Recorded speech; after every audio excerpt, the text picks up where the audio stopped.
ভারতবর্ষ গিয়েছিল 2014 সালে, তারপর গোটা দেশের নাভিশ্বাস তুলে দিয়েছেন সব দিক থেকে এই বিজেপি সরকার। বাংলায় মমতা বন্দ্যোপাধ্যায় সরকার সিপিএম জমানা 34 বছরের অন্ধকার ঘুচিয়ে যতটা পিছিয়ে গেছিল, প্রতিটি ক্ষেত্রে যতটা সর্বনাশ, সেখান থেকে বাংলাকে কার্যত প্রতিটি উন্নয়নমূলক ক্ষেত্রে অন্য সমস্ত রাজ্যের তুলনায় এগিয়ে গিয়ে নিয়ে গিয়েছিলেন মমতা বন্দ্যোপাধ্যায়।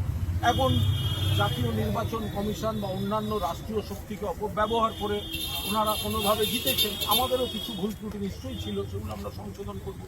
কিন্তু মমতা বন্দ্যোপাধ্যায়ের জমানার বাংলা অতীতের 34 বছরের থেকে ভালো, আবার বিজেপি শাসিত অন্য রাজ্যগুলির থেকে ভালো।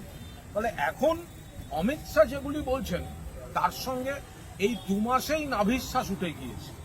এই 2 মাসেই ভারতবর্ষের যা হাল, এবং পশ্চিমবঙ্গবাসীও দেখতে পাচ্ছেন যে যা পরিস্থিতির দিকে গোটা বিষয়টা যাচ্ছে, এদের কাজ হচ্ছে রাষ্ট্রশক্তির অপপ্রয়োগ করে কেবল দল ভাঙানো।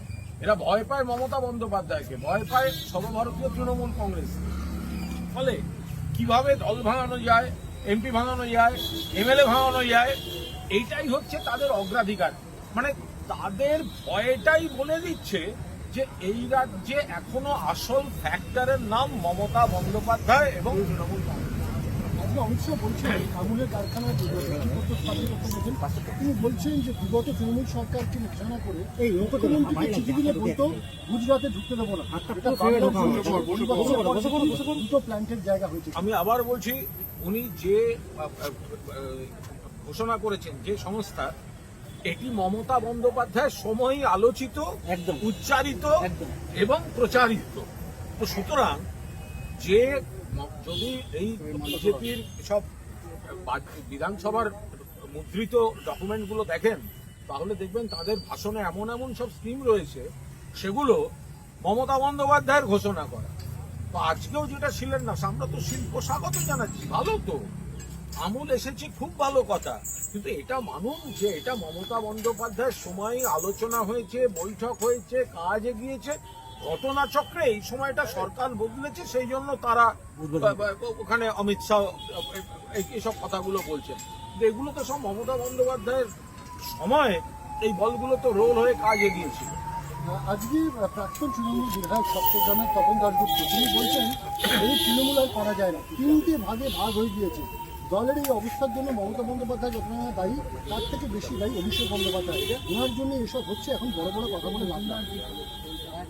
দেখুন, এই যারা যারা একটু চলে যাচ্ছেন তারা অনেকে সিনিয়র, অনেক পরিচিত, কোনো কঠোর কথা দুম করে বলতে চাই না, কিন্তু সকলের সুরটা এক স্ক্রিপ্ট অনুযায়ী চলছে, মানে একই চিত্রনাট্য অনুযায়ী এইটা চলছে। এইটাই যদি 4 মে গণনার পর দেখা যেত মমতা বন্দ্যোপাধ্যায় মুখ্যমন্ত্রী রয়েছেন এবং তৃণমূল কংগ্রেসের সরকারটা আবার হয়েছে, তাহলে কিন্তু এই কথাগুলো আসতো না।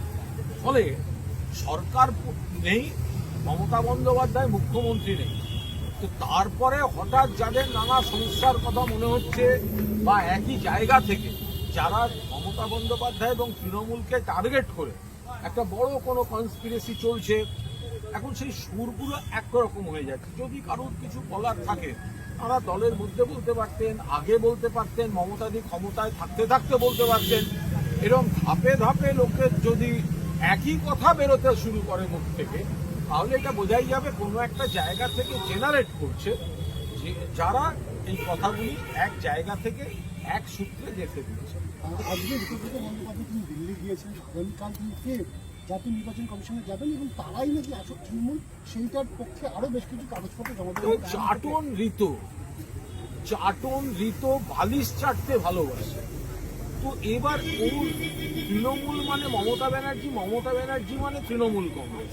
মমতা ব্যানার্জির লড়াইয়ের উপর দাঁড়িয়ে তৃণমূল কংগ্রেস এবং যারা এমপি এমএলএ জিতেছেন তারা তো মমতা বন্দ্যোপাধ্যায়ের দল, প্রতীক। এই চাটন ঋত, এই যে ঋত তৃণমূল কংগ্রেসের অ্যাকাউন্ট থেকে 25 লাখ টাকা ওর অ্যাকাউন্টে গেছে, সবারই গেছে। তো পার্টির প্রতীক, মমতাদির দল, মমতাদির প্রার্থী, মমতাদির টাকায় জিতে এসে বলছে আসল। এটা আমাদের প্রতিপক্ষ দল এবং কেন্দ্রীয় নির্বাচন কমিশন তাদের মদতপুষ্ট একটা খেলা চলছে, সেটা সবাই দেখতে পাচ্ছেন। এমপিরা একরকম খেলছেন, এমএলএরা একরকম খেলছেন, রাজ্যসভায় যারা গেছেন তারা বলছেন ইস্তফা দিচ্ছি, কারণ তাদের মানুষের ভোটে যেতে হচ্ছে না। লোকসভায় যারা গেছেন তারা বলছেন আমরা ইস্তফা দেব না, বিধানসভায় যারা গেছেন তারা বলছে ইস্তফা দেব না।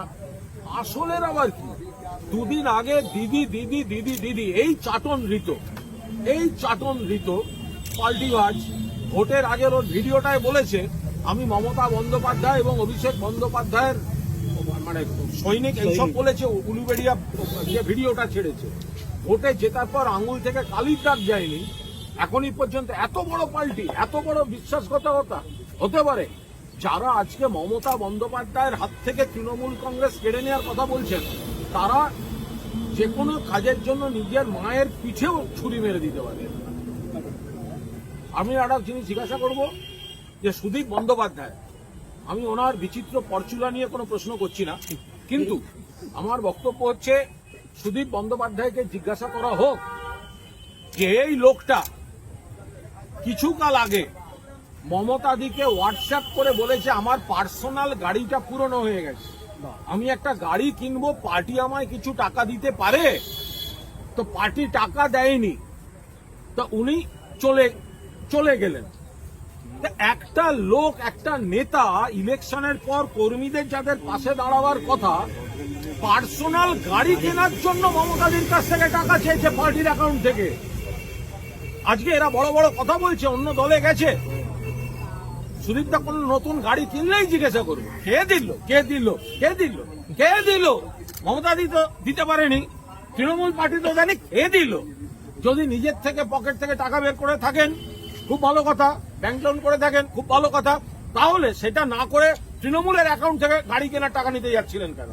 আর যদি দিয়ে থাকে কেউ, কে দিল, কে দিল? সুদীপ বন্দ্যোপাধ্যায়কে তো বলতে হবে টাকা চেয়েছিলেন কেন। আপনারা টাকা চাইবেন, সুদীপ বন্দ্যোপাধ্যায় বুকে হাত দিয়ে বলুক। সুদীপ বন্দ্যোপাধ্যায় যখন রোজ ভ্যালি কেসে অ্যারেস্ট ছিল, মমতা বন্দ্যোপাধ্যায় পার্টির কর্মীরা যে ফরম্যাটেই হোক, পার্টির থেকে তিনি কোনো সাহায্য পেয়েছিলেন কি পাননি? বুকে হাত দিয়ে বলুক। আর কদিন আগে যে মমতাদিকে হোয়াটসঅ্যাপ করে বলে আমি গাড়ি কিনতে চাই, পার্টি টাকা দিক, তার মুখে বড় বড় কথা শুনতে হবে। আর আপনারা একবার জিজ্ঞাসা করবেন না যে আপনি ওই বিচিত্র পরচুরোটা করছেন, পড়ুন, কিন্তু আপনি গাড়ি কেনার টাকাটা মমতাদির কাছ থেকে চেয়েছেন কেন? দলের একটা এমপি সে পার্সোনাল গাড়ি কেনার জন্য দলের অ্যাকাউন্ট থেকে টাকা চাইছে, আর তারপর দেখা সাজছে।